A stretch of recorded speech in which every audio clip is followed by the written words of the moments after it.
Tonight's Dharma talk, we've been looking at the pillars of the dojo, the monk, the sage, the samurai, and the sensei. And we've talked about the monk, we've talked about the sage, and tonight I wanted to talk about the samurai. And the samurai for me is a very, I love the tradition of samurai and what it represents, and I think a lot of people have a misunderstanding of it, of the sword and the weapon and what the practice of samurai is all about.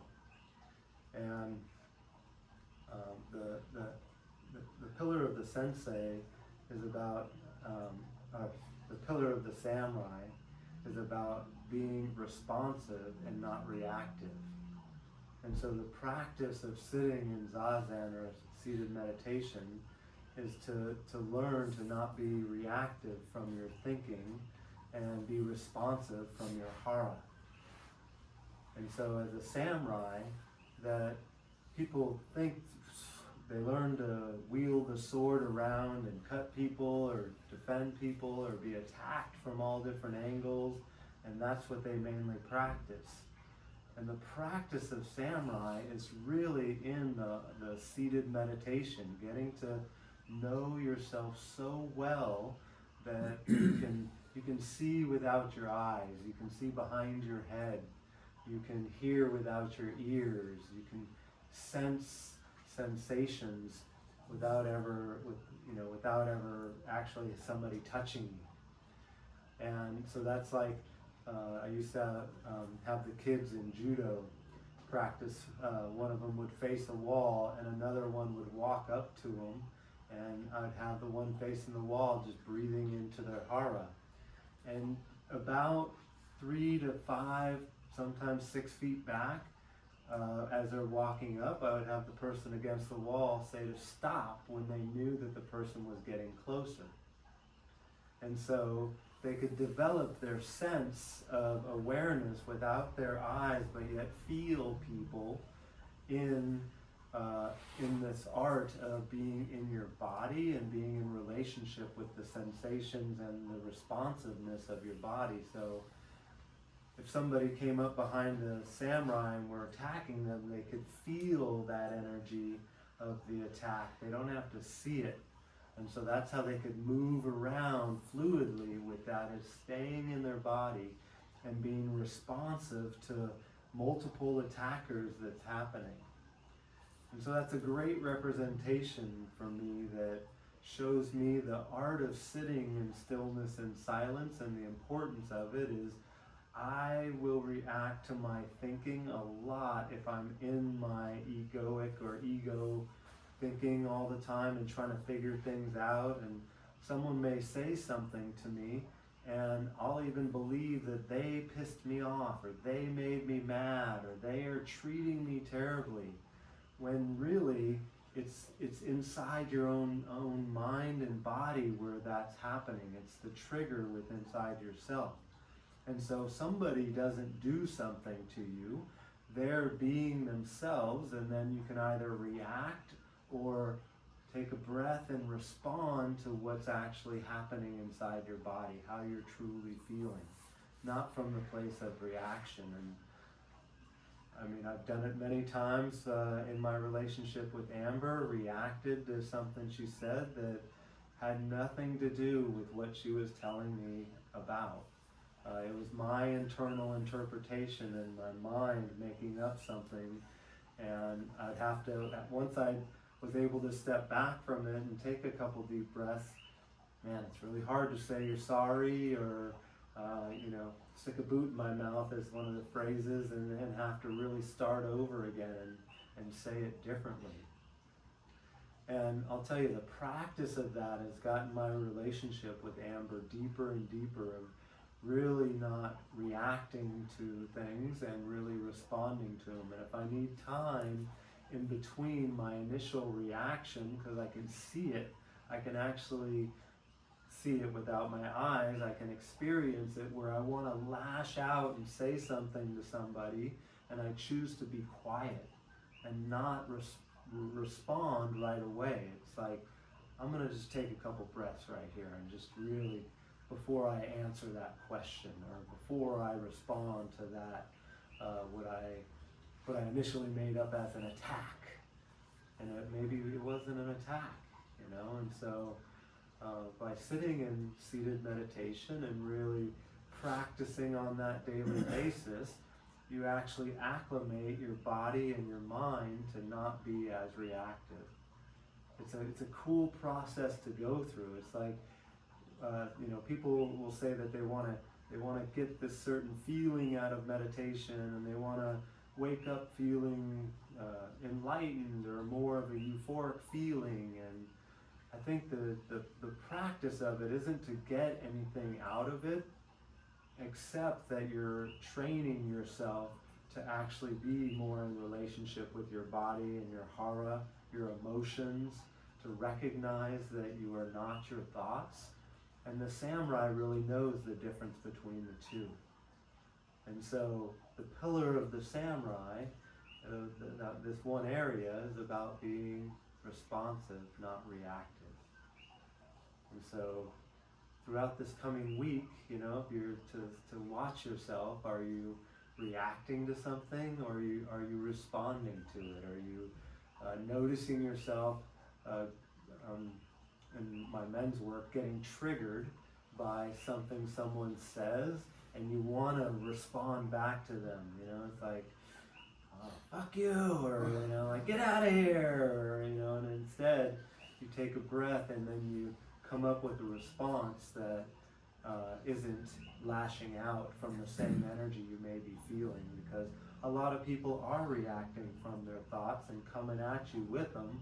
And if you're staying in the responsive mode, it's very grounded, it's very centered, it's very samurai, where somebody saying something to you doesn't get a reaction.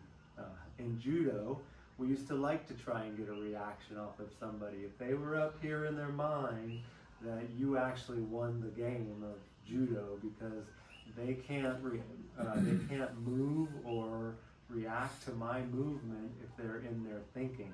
So even like pulling on someone's gi, a gi is the uniform you wear, and that person starts to think about it, I have time to respond to that movement, like before my mind can think, and I'll throw them and put them on the ground, and I won the match. And a lot of times I don't even know what I said or what I did, except I remember that little movement that happened up top, and they reacted to it. They didn't respond to it.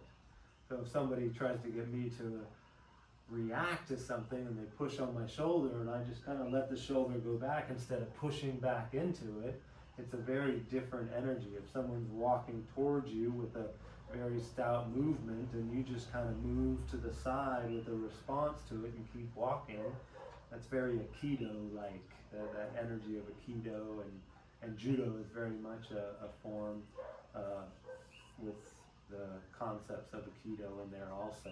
So as we sit together, we're training at being responsive. And so watch yourself this week coming up. Are you being in that samurai pillar and really staying in your hara? And watch yourself.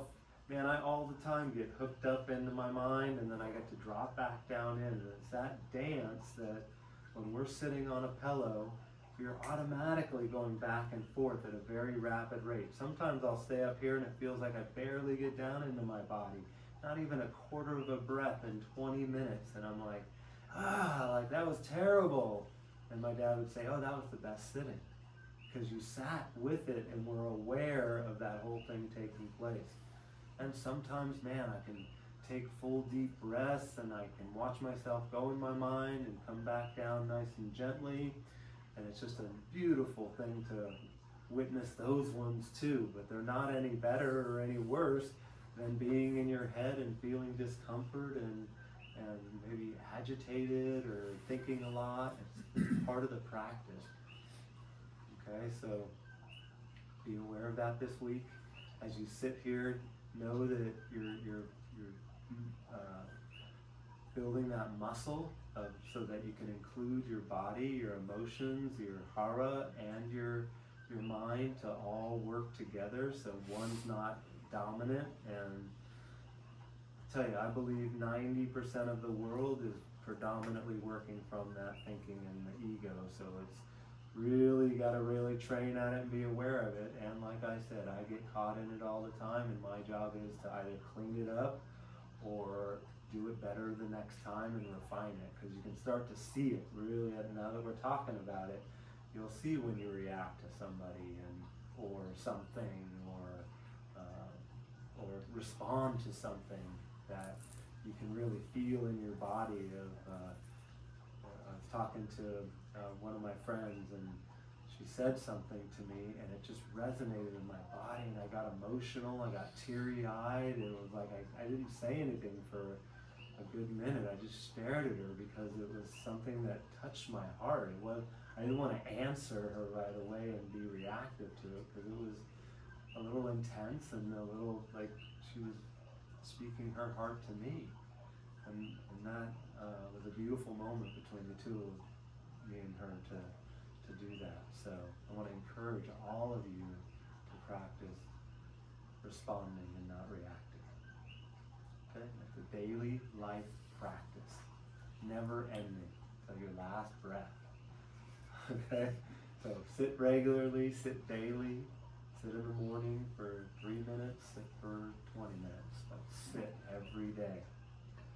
And again, I'm really, really happy that Amber and me have finished the meditation manual, and I did put out my first newsletter today that has the teaching from last week's meditation, or from the Dharma talk. And so I want to encourage all of you to sign up on it. And you can get the meditation manual there, and if you want to download it, you can download it. Amber made up a couple spiral books. She took them to the print shop, and they can put them in a spiral thing. It's a nice reminder of the form of the meditation that we're sitting in. And the newsletter is a great way to stay up on being able to read it. And then it also has the link if you're traveling or you're at home maybe. I know it's late, but and that that YouTube has them all up there so that you can access them anytime also if you need that extra support. In the morning, if you want to do a 10-minute sitting with me, with the Sangha, it's on there. There's a 10-minute sitting, a 20-minute sitting, and then I also have the hour-long ones. And then with the Dharma talks. And I got them all on playlists now, so they're all separated out more. I'm getting more organized in the online tech world, so. All right. So again, when we finish up, if we could fluff our pillows, our zafus, and then dust off our zabatons, that would be much appreciated. And then I'll go ahead and put them away later. And I appreciate and honor all of you for coming and sitting. Welcome to 2026 again. And DojoX Meditation Sangha. I love saying it.